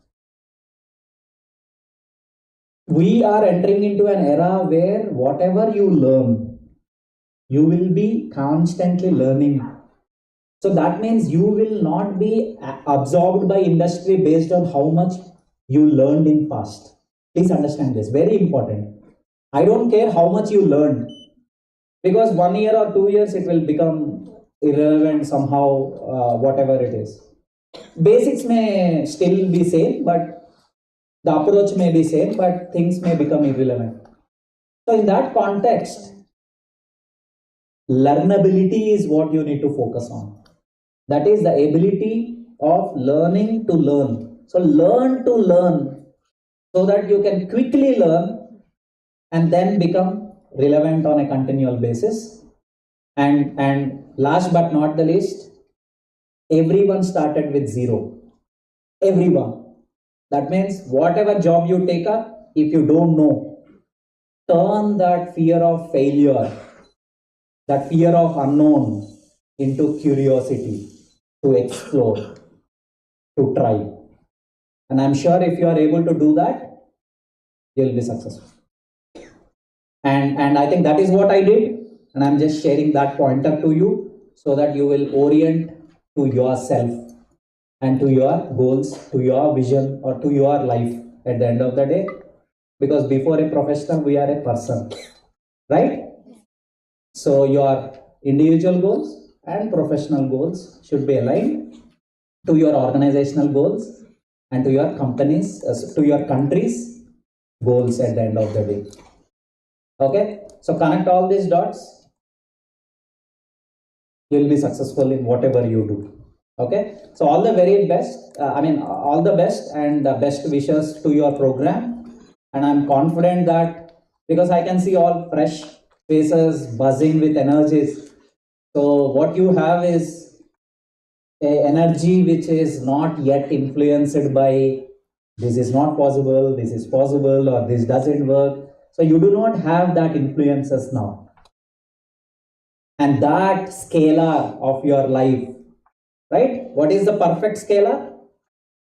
A 360 degrees, right? That is like a perfect scalar, circle. But now how do you turn your life of scalar into a vector where you decide to create value? That is what you need to find out, as simple as that. That is life, and that is professional life. Okay? So all the best for your journey. And once again, it's okay not to have direction in life. It will happen automatically. Okay? Thank you.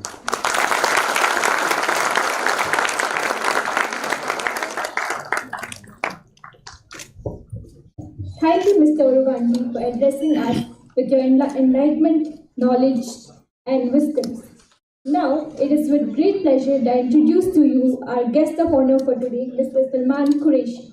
Mr. Qureshi's educational journey began at NIIT, where he earned a GNIIT diploma in computer programming. He further honed his academic credentials by obtaining a Bachelor of Business Administration, BBA in Finance from Baldwin's Methodologies College. Currently, Mr. Qureshi serves as the head of sales and associate vice president at Zerodha, where his leadership and vision have been instrumental in driving the company's success. His innovative thinking was recognized with the prestigious Inception Award in 2017 by Zerodha. Mr. Qureshi's blend of technical expertise and business acumen has made him a pivotal figure in the finance and technology sectors. Now, I would like to invite our distinguished guest of honor, Mr. Salman Qureshi, to share his thoughts with us. Please welcome Mr. Qureshi. Hello everyone, very great to be here. I hope I don't bore you guys. So all of you are new?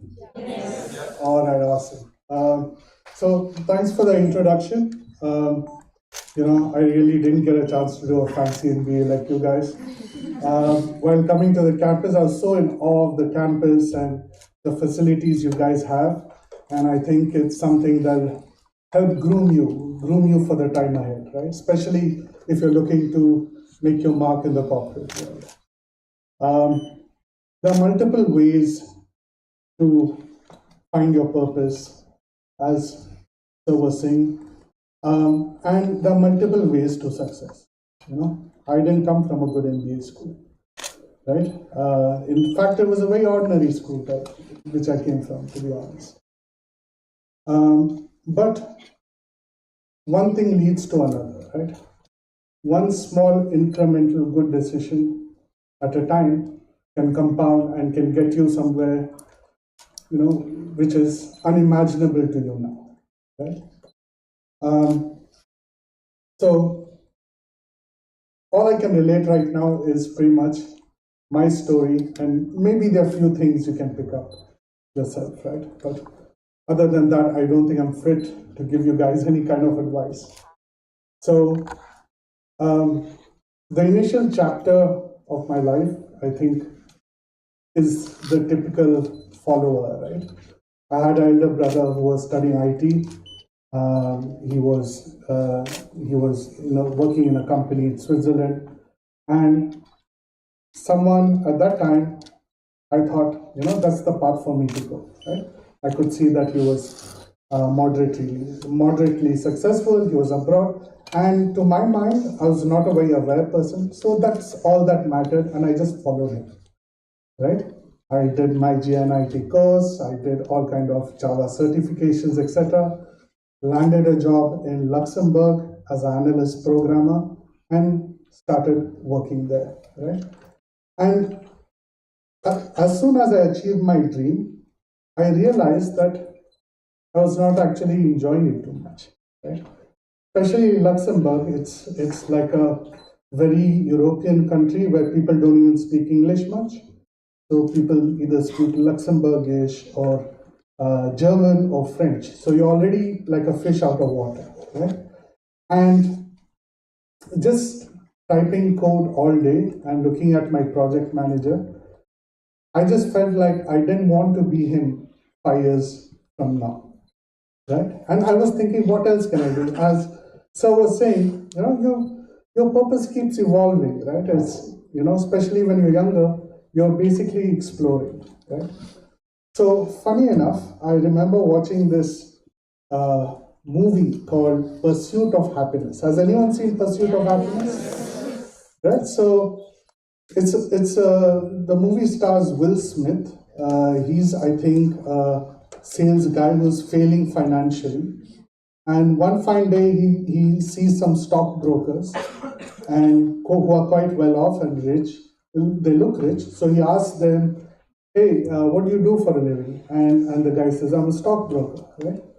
And just the entire movie of his journey from,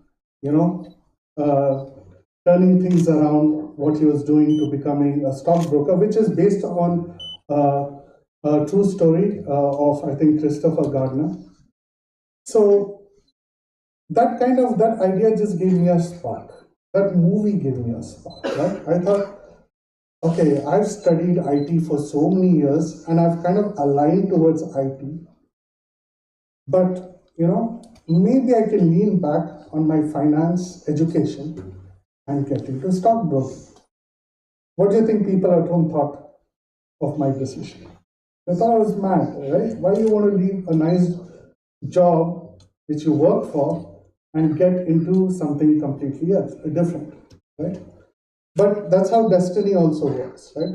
When you are actively looking for a way in, right? So long story short, I ended up joining Zerodha in 2012, early 2010. I was among the top 10 employees, the oldest employees. And, it's kind of like destiny as well as, how you're able to capitalize on the opportunity you have, right? So for those of you who are not aware about Zerodha, we had started in 2010, and initially the company, our play was around pricing. Brokers of that time, they used to charge a percentage-based fees. So we are the first ones to charge a flat fee, which is a norm today. And that gave us a lot of traction early on.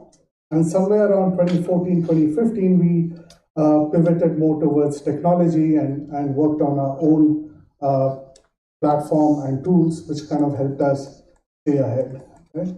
A bit about the company, but getting back to my story. So I joined Zerodha in the capacity of sales. Whenever you decide to restart your life, you always have to start from zero, as Sir was saying. Right? So I started as a typical sales guy who would make a call, and ask you if you wanted to open a trading and demat account. Right? That time it was much harder because you had to convince them to actually take a printout of a 50-page form, sign it, and then send it over to us. Right? But we are very enthusiastic. We believed in our product, and the business did well. Right? And somewhere around 2014, 2015, I became AVP sales. Right? I was as associate vice president. And Nitin, my CEO, he had said, look, it's time for us to scale the business. So, let's go and expand the business, right? Now, one thing that has helped me in my life is being good to people, right? Being good with people. That has helped me a lot in my life, right? You can study all that you want, but in business, you're working with people, right? And one of my team members at that time who was reporting to me, he was from Delhi and he knew Delhi very well, right? And of course, Delhi, there's a lot of potential for business. So I pitched to Nitin that let me open an office in Delhi, right? And, and I was more confident, even though I was a Bangalore boy and never been to Delhi, at least I had team members who were native to Delhi. So I was leveraging that. Right, so we opened our first office in Delhi, in Nehru Place. That went quite well, and leveraging that, I opened another one in Delhi. The AVP who was taking care of Mumbai was not really doing too well, so I kind of pitched to Nitin if he'll allow me to open an office in Mumbai as well. So Mumbai became my third office. I ended up opening another one in Mumbai. So now I had 4 offices, and there were totally about 8 AVPs. So now it started becoming how to cooperate with others. So, I would tell another AVP, give me some place in Pune or team, let me run a team in Pune. I'll allow you to run a team in Mumbai. So AVPs generally, we are all very cutthroat and competitive. And that's usually how it is in the corporate, right? My territory, your territory, his business, my business. That's how we used to compete in cities, right? But I learned how to cooperate with everybody, and that helped me leverage a lot, right? So I had offices in Mumbai, in Delhi. I had offices in Pune as well, in collaboration with other AVPs, which no one had ever done, right? And sooner or later, when time came for Nitin to appoint someone as the head of sales, and all the 9 AVPs had to vote, I ended up getting the most votes, right? Now, the only lesson from this part of my journey would be that being good with people is extremely important. Even in a competitive environment, you should know how to cooperate with people, right? And this has been, I think, the biggest help for me to come up in my career, right? Also, and I couldn't understand at that time, but what he was creating was goodwill, right? It's very easy to be short-sighted and see immediate benefit and lose the long-term vision, right? And that's what happens to most businesses, right? Most businesses are too worried about monetizing their clients, But when you truly are thinking of putting customers first, then automatically things will fall into place. And that has really helped us. As Zerodha, we never advertise. We're kind of like famous for not advertising. And our entire growth has been organic, right? I was just telling Sir that it took us about 9 years to make 1 million clients. But the last 3 years, the COVID years, we acquired 1 crore 40 lakh clients, right? Like 14x difference. So a lot has to do with being at the right place at the right time, but also about putting customers first, right? And helping people do, like in our business, our vision is to help people do better with their money, right? Which means less spam for you, right? We don't spam you, and we don't kind of give you products where you can burn your fingers on it, right? So yeah, if when you guys start your career, if you can put your customers ahead of self-interest, and if you're good with people, that will definitely, of course, along with your domain expertise, that will definitely put you ahead of most people out there. Right? So yeah, I mean, that's it for me. Thanks a lot.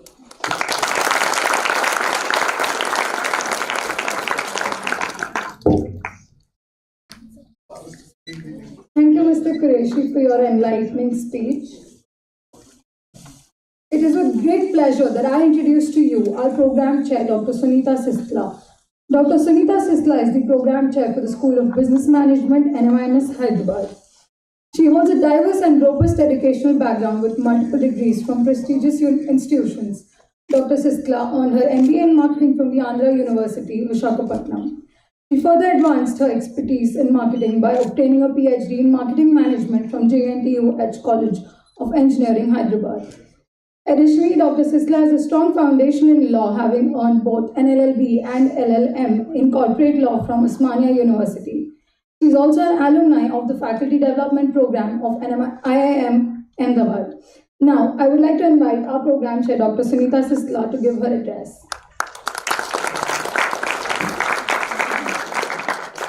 Side note, please brace yourself for a surprise that ma'am will reveal at the end of the speech.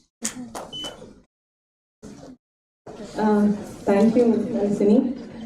This introduction, I didn't give it to her, so please bear with it. Thank you, sir. Thank you for accepting the invitation, Kundan sir and Arvind sir. A warm welcome to all my dear students. Your journey with us starts from today till the day we give you your degrees on the convocation 2 years later. Taking this opportunity, I would like to emphasize on two things for you. One is your academic excellence and career development.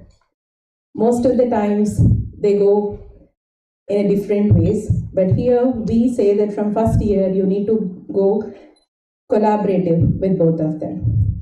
So your academics and your career development should go hand in hand.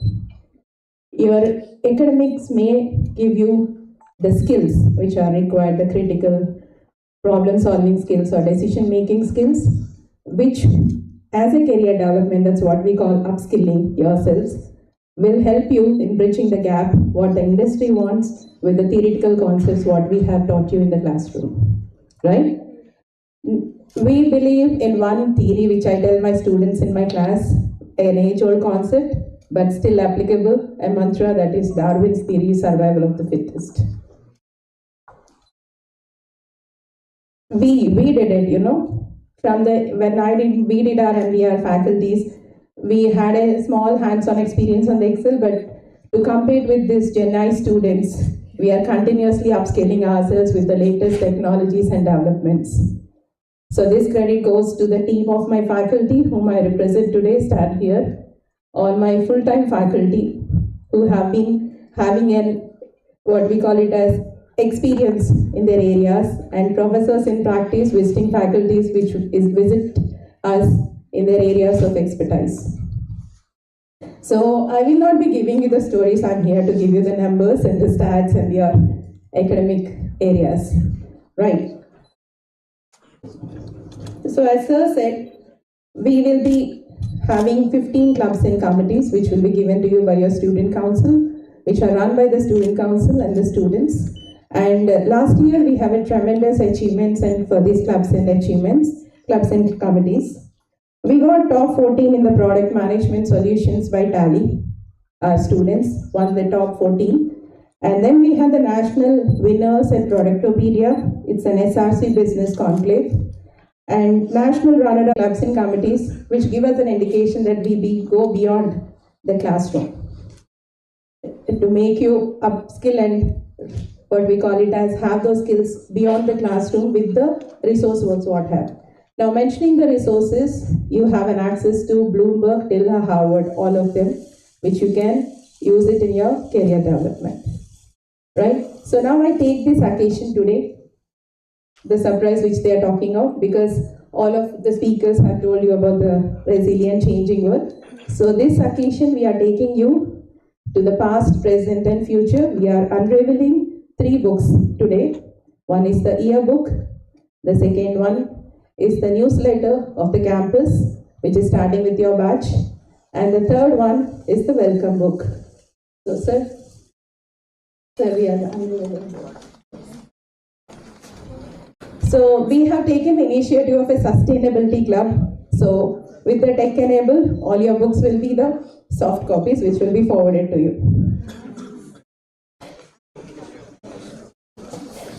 Yes sir, we are ready. Yeah, we are. So the first comes the yearbook.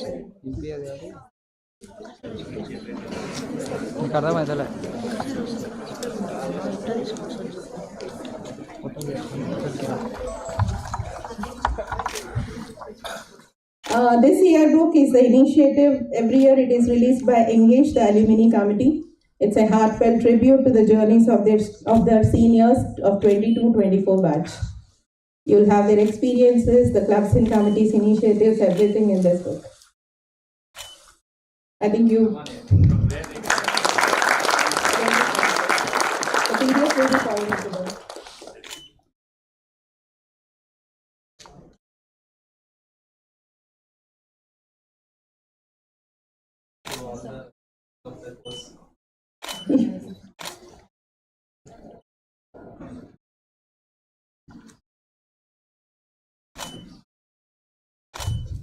It's an inspiration for them to be there in the student council and the campus.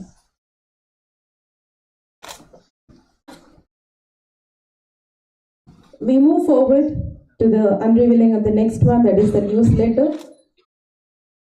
This is from the present batch, the PR committee, and this will be a monthly edition, and it will not be covering the academics. It's a platform for you to share your campus moments and your life beyond academics. So these are the past events which we have presented in the newsletter for this year. Next time, it will be your achievements and your campus life moments.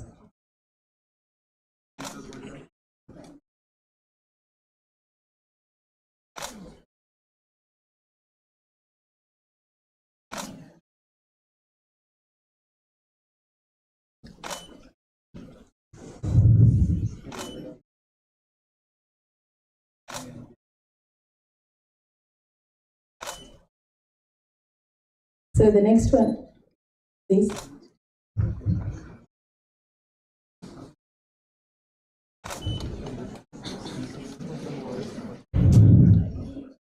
So the next one is for your batch, that is the Welcome Book 2024, which gives you all the information and guidance to help you start your journey with us.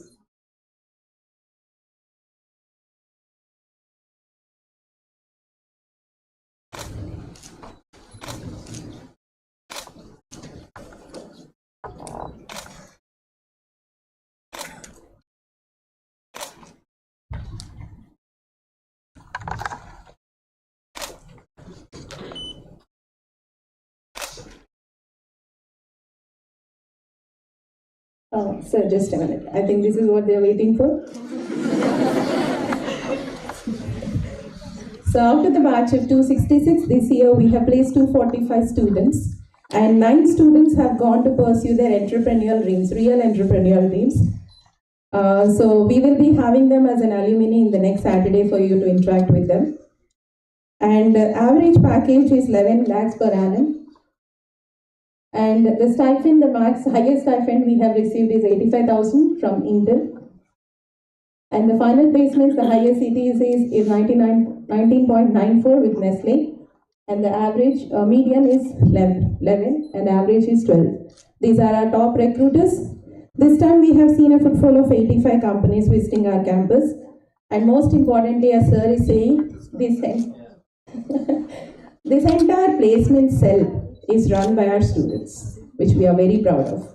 All the senior placement committee, they have got these companies, they have placed their friends, and this is their tremendous work.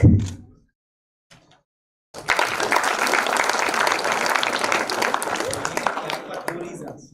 One, for their achievement. Second, they'll help you. See, you have your seniors sitting in the front row, I guess. No? Only three? All the seniors are in the internship, so they'll join them. Appreciate.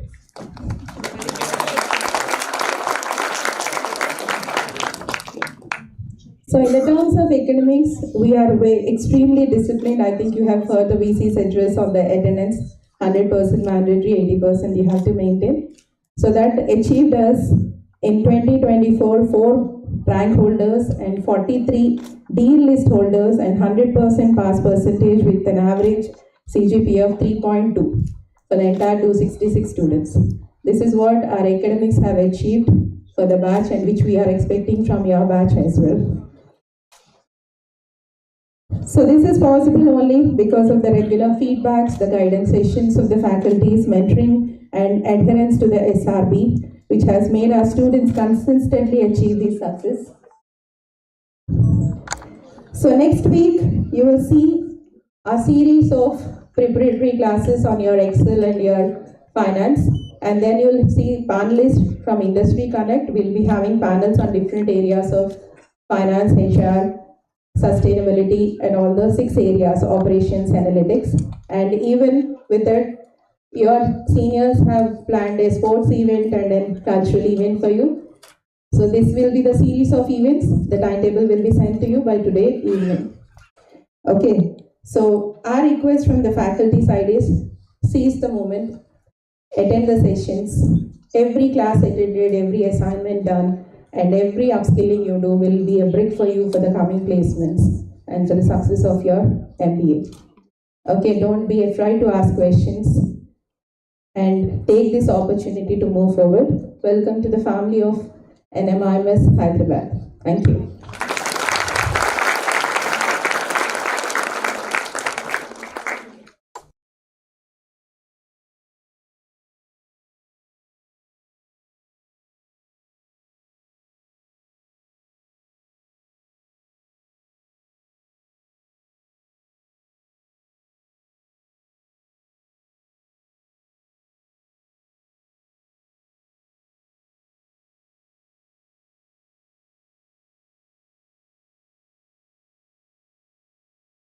And General Manager in Academia at IMI Bhubaneswar. Throughout his distinguished career, he has demonstrated exceptional expertise in academic administration, educational planning, general administration, and personal management. Dr. Kumar's dedication and leadership in academic administration have made a profound impact on the institutions he has served, ensuring a smooth and efficient operation of academic programs and fostering an environment conducive of educational excellence. Please join me in welcoming Dr. Mahesh Kumar for his address and vote of thanks.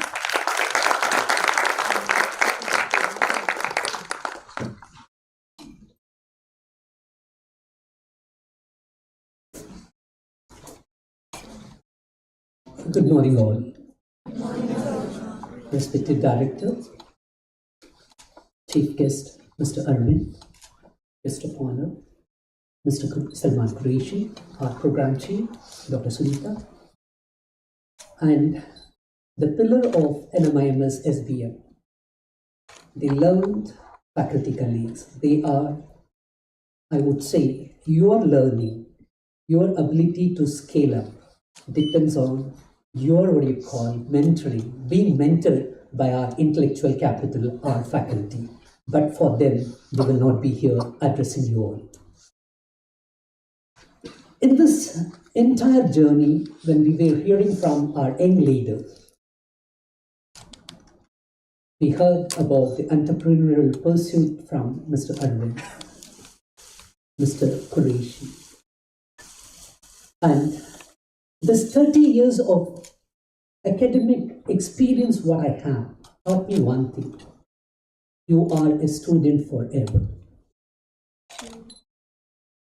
From zero technology to purely being technologically administered, these 3 decades I have seen so many changes. And what could sustain me, though I am in the fag end of my career, what could sustain me is my passion to learn, unlearn, and relearn.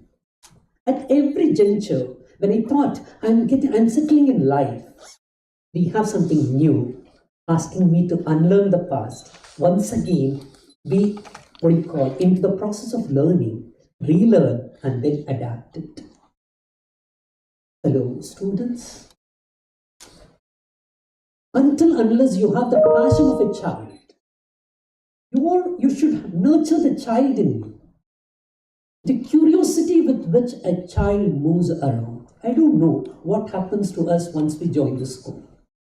Till the day we are being put in the school, we are so bubbling with energy, running around with curiosity.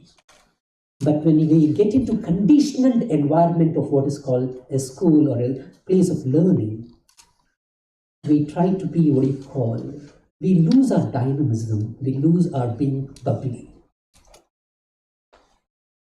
As an MBA grad, as an MBA student, it's not that you're going to learn something from the books. Today, the knowledge is available more outside. It's available in a larger platform. You just, at a touch of a button, we heard from Mr. Arvind about his preparation within 15 minutes using generative artificial intelligence, and many more. And I keep also using it. Now, what I try to see is what you can learn from 260 of your friends who are present over here. Everyone is a yearbook. Every one of you bring in an experience of your life. Everyone's journey is different. And when you're in a position to collaborate each one's learning in life and move ahead, you would be doing wonderful things in life. So, experience in MBA is not just being bookish, it is being learning. The pure learning part is much more important. When I said pure learning, it is pure learning academically, pure learning industriously, and pure learning in the positive spirit of it. But unfortunately or fortunately, I find pure learning takes a different direction altogether. The amount of enthusiasm you have in having the pure learning towards negatives is not seen towards the positive.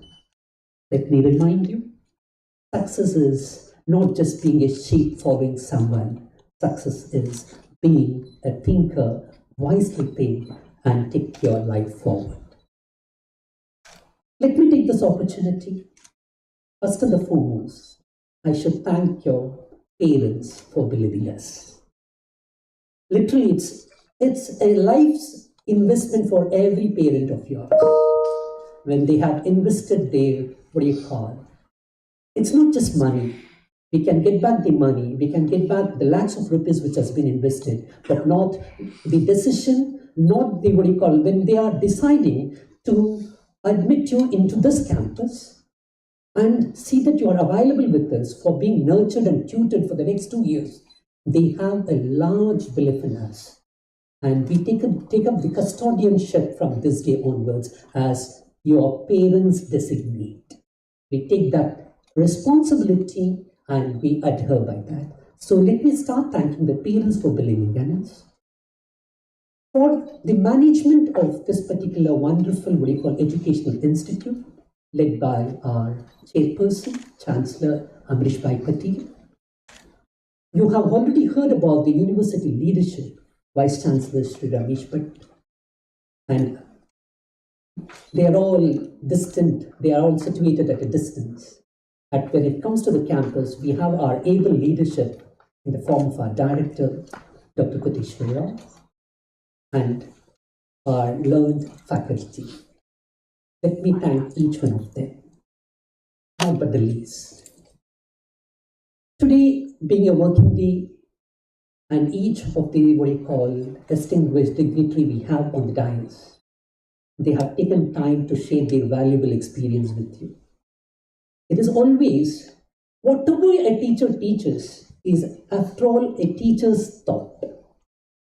But when it is being implemented in personal life, is what an industry speaks. And you have heard to entrepreneurial, what you call, leaders talking about their life journey. Let me thank them for sparing this time. Students, I would be failing in my duty if I don't thank. There are so many people who have been behind the scene working tirelessly for months together to make your life comfortable and to make my life comfortable, my administrative team. And this day would not be possible but for the student council members who have been interacting with you, who have been, talking to you and guiding you throughout the process and helping us in conducting this event successfully. Thanks a lot. We believe in you, we trust you that you would join together, walk with us. Thanks a lot for all your support.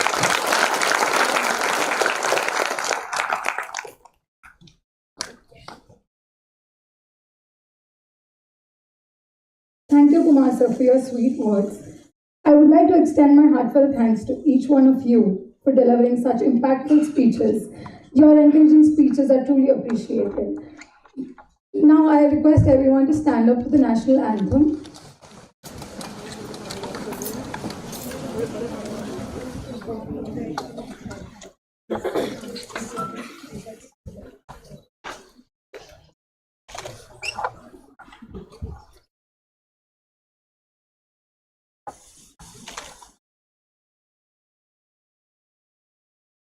जनगण मन अधिनायक जय हे भारत भाग्य विधाता पंजाब सिंध गुजरात मराठा द्राविड उत्कल गंगा विंध्य हिमाचल यमुना गंगा उच्चल जलधि तरंगा तव शुभ नामे जागे तव शुभ आशीष मागे गाहे तव जय गाथा जन गण मंगलदायक जय हे भारत भाग्य विधाता जय हे जय हे जय हे जय जय जय जय हे।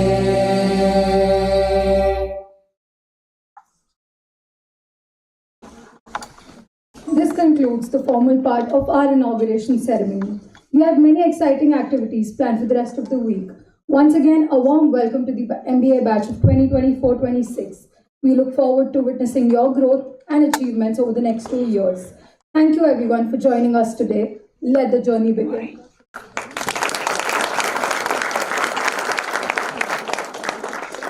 Now you have a lunch break. After 1:30, all of you will assemble at the MPH Multipurpose Hall for the faculty interaction and the rest of the program. Thank you.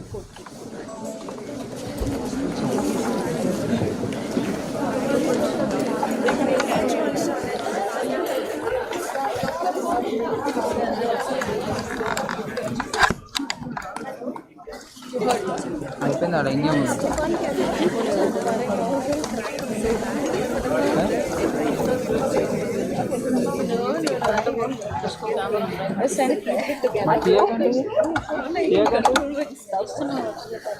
Poor thing is so